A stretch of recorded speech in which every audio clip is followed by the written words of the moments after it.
Unit 11.2 Know Yourself and Your Children. Taking into consideration that you have read the contents of this book, you should have a good idea of what your strengths and weaknesses are at this point. You also know your children best. So if you are considering teaching them, there's a lot to think about. These are big decisions that will affect both you and your children, with the major outcome being education. You might be a stay-at-home parent, part-time employee, full-time employee in another industry. Your children are used to multiple classmates, different teachers, in a fairly rigid environment compared to the home. Your timely transition to becoming a homeschooler would make the change a lot easier. If your children are already being homeschooled, that would be easier, but there would be some pressure as comparisons could be made.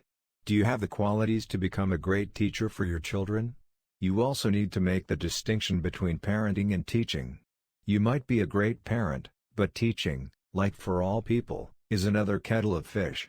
In this case, the stakes are higher, as this might affect your relationship with your children and partner. There is a big difference between helping your children do their homework and teaching them for 4 to 6 hours a day. Is or are your existing relationships with your children good enough to become their teacher? Are your children ready to become your students? Are they mature and independent enough to engage in disciplined self-study and manage a flexible timetable? Assess your children's needs versus your skills. Could you teach all the content that your children need to learn and understand? Could a blended solution with an online learning platform or the university model be a better solution for a more technical or complex subject matter? It's best to be honest with yourself and your children about you and your children's ability to make this transition. Be realistic about your goals and expectations. Assess your children's current academic levels and set SMART goals that you and your children can build on. Try different teaching styles to find which you and your students prefer, depending on how engaged they can stay for the different teaching styles you might choose to navigate through using various types of content. Find online resources as mentioned in Unit 10.2, online educational resources to substitute or supplement your teaching to change things up. This might require some online research. You could even do a form of Q&A or quiz after watching or listening to the resource. Be honest with your children, ask for feedback and make the improvements as you see fit. Discuss the subject choices your children make. Remember, you are setting SMART goals. Be realistic.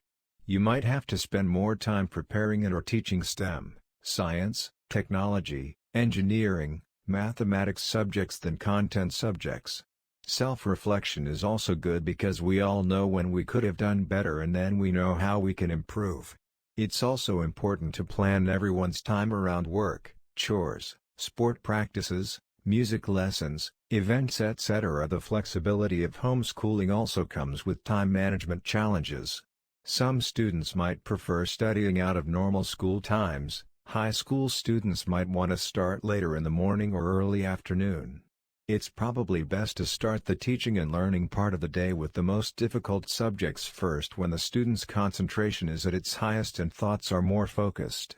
Find your sweet spots for teaching in the week with the timetable and plan ahead with a calendar, taking various types of events and/or holidays into consideration when making a weekly plan.